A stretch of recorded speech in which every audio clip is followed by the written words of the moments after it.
Sveiki. Štai 9 skaitimas. Troliai mumiai kometa atskrieja. Luktelėk, sušuko Snorkas, turėtume šį reikalą aptarti per susirinkimą. Didelį susirinkimą. Negalima nuspręsti lyg niekur nieko. Kodėl negalima? Paklausė Freken Snork. Juk šito negalima nuspręsti lėtai. Mes kraustysimės į grotą ir pasimsime visas savo brangenybės. Taigi, ar matėte mano kardą? Suriko Snifas. O gal šventinius pietus valgysime grotoje? Šūktelėjo muminukas. Bus tarytum iškyla. Visi šūkalojo vienas per kitą, masuodami letenomis, o Snifas išpylė ant staltiesės pieno stiklinę. Ondatra atsistojo ir pareiškė. Jūs vis blogesni ir blogesni, o viso šito šnekos tuščios, nes vis tiek liksite košė.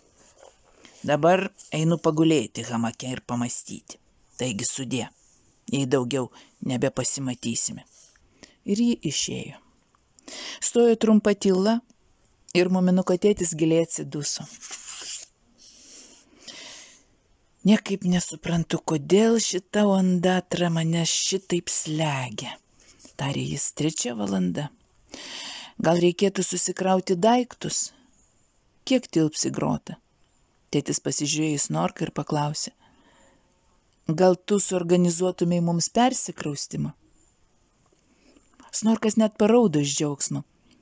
Pamėginsiu, atsakė jis rimtai, bet pirmiausia duokite man sąsiuvinį langeliais ar liniuotą, pieštuką, metrą, grotos brėžinį iš paukščio skrydžio, kruopščiai išmatuotą, o paskui man reikės viso jūsų turto aprašo.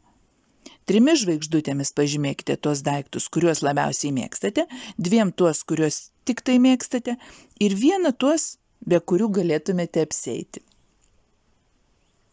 Mano sąrašą gausi tučtojau, nusijuokė Snusmumrikas, vien lūpinė armonikėlė pažymėta 3 žvaigždutėmis.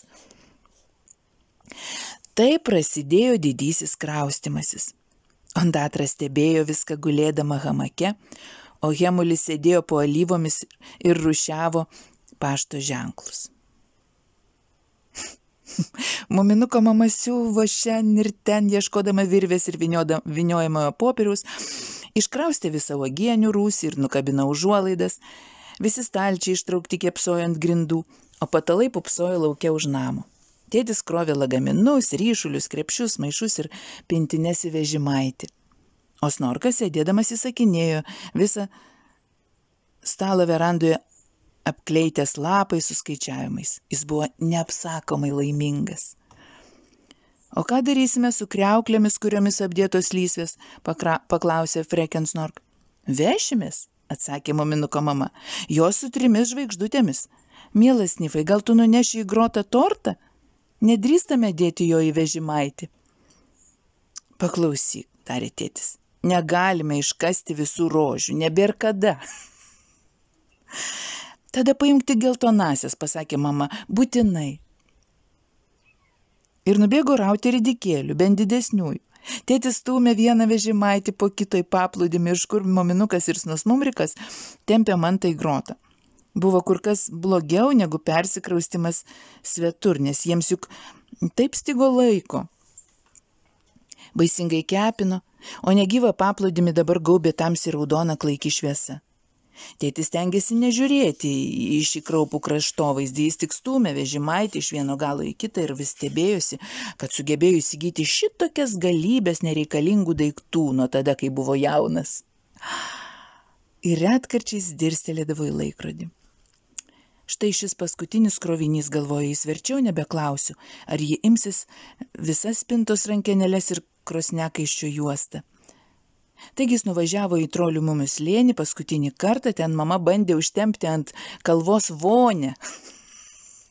Snifas stovėjo šalia su pieno dubenėliu letenose. Tu manęs nesiklausai, kalbėjo jis, jau 3 kart klausiau, kur jis? Kas? Sutriko mama. Mano kačiukas, suriko Snifas.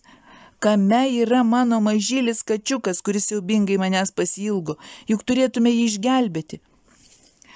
Žinoma, žinoma, pritarė mama tempdama vonę. Tas tavo paslaptingas kačiukas, supranti? Retkarčiais aš pamatydavau jo uodegą.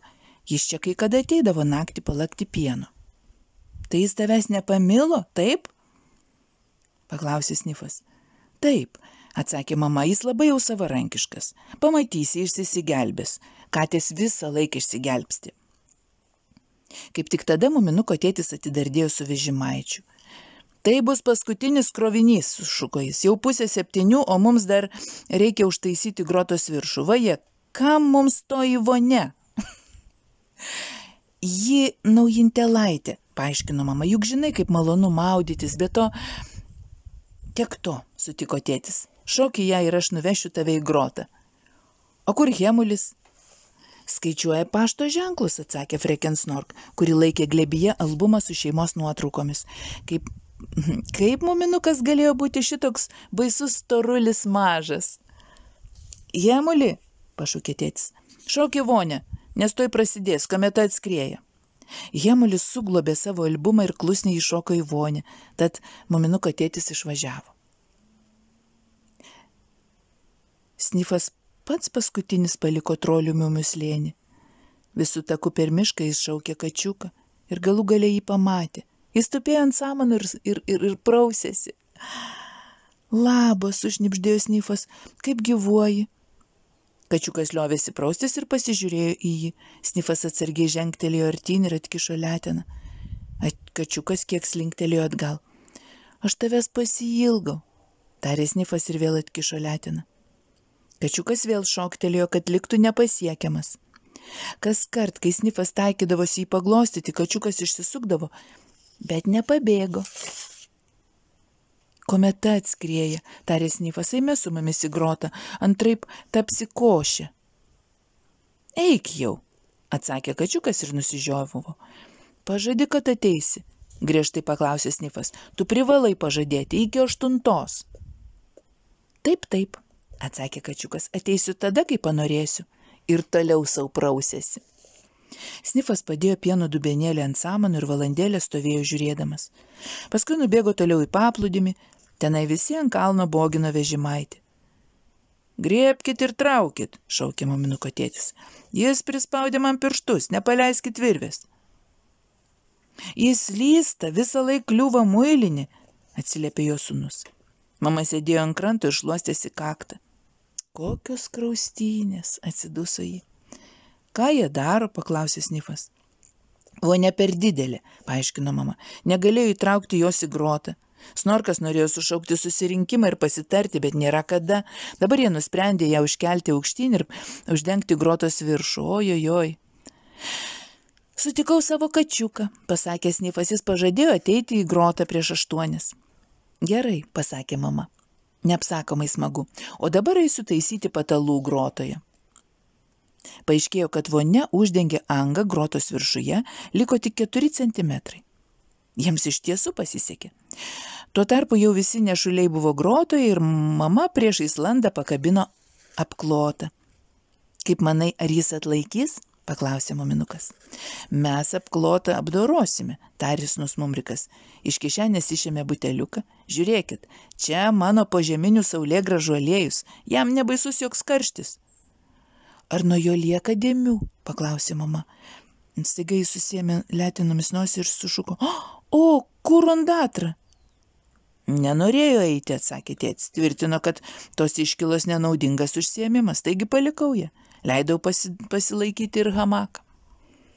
Taip, atsiduso muminuko mama ir toliau virė valgį ant primuso. Buvo be 5 minučių 7 valandos. Kai jie valgė sūrį, kažkas sukrebždėjo lauke ir pro apklotą įlindo barzda. Mat, kaip vis dėlto atėjai, pasakė muminukas. Tam hamake pasidarė nepakenčiamai karšta, atkirto ondatra. Tad pamaniau, kad grotoje truputėlį vėsiau. Ji oriai išlepsėjo į grotą ir atsisėdo kampe. Ar pakeliui nematei mano kačiuko? Paklausė Snifas. Ne, atsakė ondatra. Muminuko tėtis išsiėmė laikrodį ir pasakė, na, štai, taigi mes pasirengę, jau 8. Dar spėsime suvalgyti ir desertą, pasakė mama. Snifai, kur tu padėjai tortą? Kažkur tenai, atsakė Snifas ir parodė Ondatros užimtą kampą. Kur tenai, paklausė mama, aš nematau. Ar Ondatra matėte tortą? Nei kačiukų, nei tortų, atkirto Ondatra. Aš jų nematau, neragauju, nepažįstu. Aš mastau. Hemulis nusijuokė ir toliau klijavo pašto ženklus į albumą. Jūs tokia teisi, sumurmėjo jis, erzelis. Nieko daugiau, tik tai erzelis. Bet kuris gali būti, sumišusi šūktelėjo muminuko mama. Mielas Snifai, juk tu eidamas tikriausiai nesuvalgiai viso torto. Jis buvo pernelyg didelis, abejingai paaiškino Snifas. Vis dėlto valgiai, sušuko muminukas. Tik tai žvaigždė, bet ji buvo velnioniškai kieta. Suriko jam Snifas ir palindo po čiužiniu. Daugiau nebenorėjo jų matyti. Jie parašė mano mylimam muminukui ant torto. Ir visai ne mano mylimam Snifui, o kačiuko nepadujų, nors jau buvo po 8. Ojojoj, suvaitojo muminuko mama ir atsisėdo ant kėdės, nes buvo galutinai nusiplūkusi, vien vargai. Freken Snork akilai nužvelgė Ondatrą. Atsistok trumpam, paliepė. Sėdėsiu, kur sėdėjau, atkirto Ondatra. Tu sėdi ant muminuko torto, tarė Freken Snork. Tada Ondatra pašoko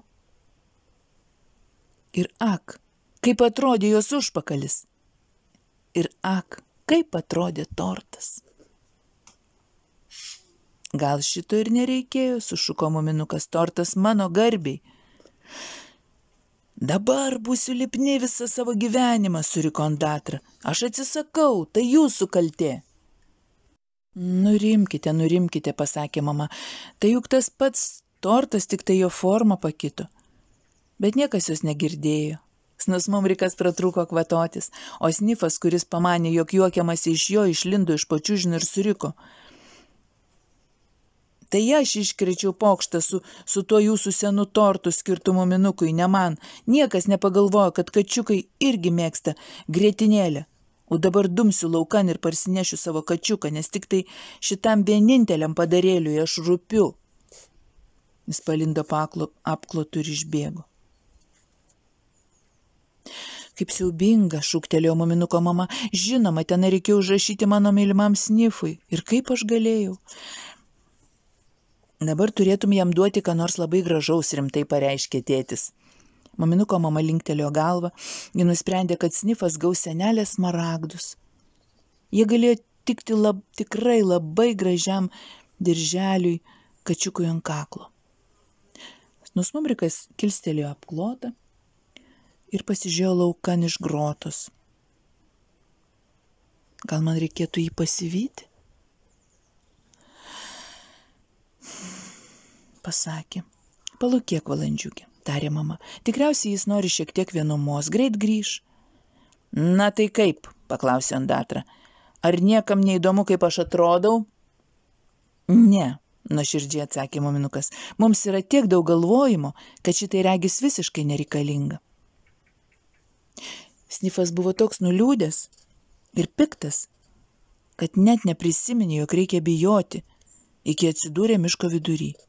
Medžiai atrodė lyg iškirpti iš raudono popieriaus. Miškas net nekrustelėjo. Nė ženklo šešėlių, žemė karšta, sulig kiekvienu žingsniu traškėjo. Snifą godė tik vienintelė mintis, kad kitus jis neabejotinai suglumino ir kad juos kamavo nešvari sąžinė. Jam širdis daužėsi, kai pėdino vis gilyn į mišką ir galvojo, kaip blogai jie padarė. Dabar štai lindi ir slepiasi jo grotoje ir šveičia savo seną tortą, o jis, Snifas, yra vienintelis padarėlis visoje žemėje, kuris nesislapsto, nors ir bijo. Jam nusispjautant jų, nusispjautant visų ir visko, ir ant kometos, kačių, visiškai ant visko. O tada jam priešais iškėlęs uodegą pasirodė kačiukas. Labas, mestelėjo Snifas ir praėjo pro jį. Po valandėlės Snifas pajuto, kad kažkas švelnus palėtė jam koją. Mat kaip, čia tu, tarė jis, žadėjai ateiti, bet neatėjai. Man nusispjauti ant tavęs. Labas, labas, atsakė kačiukas, pajus, koks aš švelnus. Snifas nieko neatsakė. Kačiukas pradėjo murkti. Tik jo murkimas buvo ir buvo girdėti nebyliame miške. Snifas apsižvalgė ir jam sutirtėjo kojos. Jokio takelio, vien samanos. Jis net nenutokė, kurioje pusėje grota. Niekas nenorėjo valgyti torto. Bet visai ne dėl to, kad jis buvo pilnas plaukelių. Ondatras sėdėjo geldoje su šiltu vandeniu, slinko minutės. Kelinta valanda, paklausė muminukas. 25 minutės po 8, atsakė tėtis. Einu jo ieškoti, pasakė muminukas. Duok man laikrodį, kad galėčiau sekti laiką. Ne, tegu jis neina, sušuko Frekensnork, bet mama tarė. Tikriausiai tai būtina. Tik skubėk, kiek galėdamas.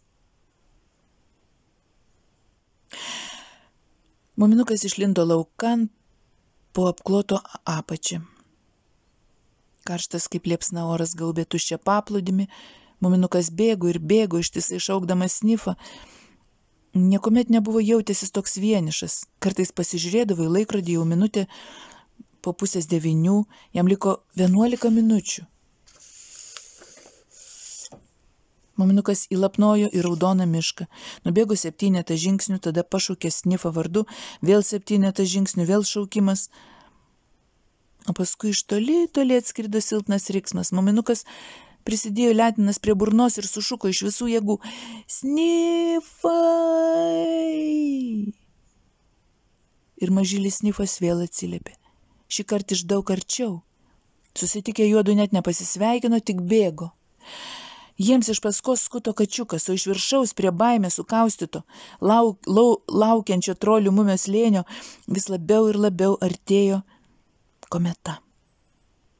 Liko 6 minutės. Bėgti per smėlį buvo sunku, regėjosi taip pat lėtai lyg košmariškam sapne. Karštas oras degino akis, o gerklė visiškai išdžiūvo. Galų gale kalnas, irgi visas raudonas. Tenai stovėjo mama, kažką šaukė ir mostagavo letinomis. Ir juodu ėmė lipti, liko tik tai 3 minutės. Ir staiga atvėso. Jie jau buvo grotos viduje. Tenai, lyg niekur nieko, švietė žibalinė lempa. Ar galiu pristatyti savo kačiuką? Tarė Snifas virpančių balsų. Tada muminuko mama greita kalbė tarė. Koks gražus kačiukas, aš turiu tau dovaną. Ketinau įteikti senelės smaragdų vėrinį, kaip pasisveikinimo dovaną, bet per visą tai sumaištį pamiršau. Gal galėsi jį panaudoti kačiukų vietoj dirželio ant kaklo. Smaragdai, suriko Snifas, šeimos paveldas. Kačiukui, kaip nuostabu, koks aš laimingas. Ir tą sekundę į žemę trenkėsi kometa. Žėrinti kaip ugnies kamuolys, žibalinė lempa apvirto ant smėlio ir užgeso. Buvo lygiai 42 minutės ir 4 sekundės po 8. Pro apkloto apšlakstyto požeminių saulėgrąžų aliejumi apačią švietė akinamai raudona šviesa. Bet grotoje tvyrojo juodžiausia tamsa. Visi stipriai susikibę lindėjo pačiame tolimiausiame grotos kampe ir klausėsi, kaip meteoritų kruša būgnėje į vonę užkeltą ant grotos. Ondatra įstrigo skalbimo geldoje. Hemulis pilvu užgulė savo pašto ženklų albumą, kad vėjas vėl jo nenuneštų. Visas kalnas drebėjo ir dundėjo aplinkui, kometa staugė lyg persigandusi, o gal iš išgąsčio taip klykė žemė. Jie ilgai gulėjo tylus, įsikibę vienas į kitą. Lauke ritosi aidas nuo griūvančių kalnų ir skeldėjančios žemės. Laikas klaikiai prailgo. Kiekvienas liko su savo mintimis. Kai praslinko ištisai amžinybė, pasaulyje įsiviešpatavo gūdi tyla. Jie klausėsi ir klausėsi, bet aplinkui iš tikrųjų stojo tyla. Mama, sukuždėjo muminukas, ar jau žemė prasmego? Viskas baigėsi, atsakė mama. Gal mes ir prasmegome, bet šiaip ar taip viskas baigėsi. Visi apačioje po paviršiumi, pasakė tėtis dėdamasis linksmas. Snorkas nusijuokė ir tada vėl visi nutilo. Mama surado žibalinę lempą ir uždegė. Jie išvydo, jo kačiukas tupi ir prausėsi smėlyje. Kaip siaubinga, tarė Freken Snork, niekada daugiau nebežiūrėsiu į laikrodį. Mes dabar gulsimės, tarė mama, o apie kometą nebekalbėsim ir nebegalvosim ir niekam nevalia pasižiūrėti, kas nutiko lauke. Ta spėsime padaryti ir rytoj. Kai visi sugulė ir apsiklojo net nosis, Snusmumbrikas išsiėmė lūpinę armonikėlę. O kai pamatė, kad pasitaisė visi garsai, tiek žemi, tiek aukšti, užgrojo lopšinę. Mama irgi mokėjo tą lopšinę, todėl tylutėliai dainavo pritardama. Mykit vaikučiai, toks juodas dangus, skrieja kometos, nežinodamos kur. Mykit sapnuokit, sapnų netausokit, naktis artėja, taip šalta aukštai. 100 avinėlių ganos tenai. Pamažėlę grotoje stojo tyla. Snifas trumpam pabudo ir nosim pajuto kažką švelnaus. Tai buvo kačiukas. Apsikabino jį ir abudu kartu užmigo. Na štai, iki pasimatymo.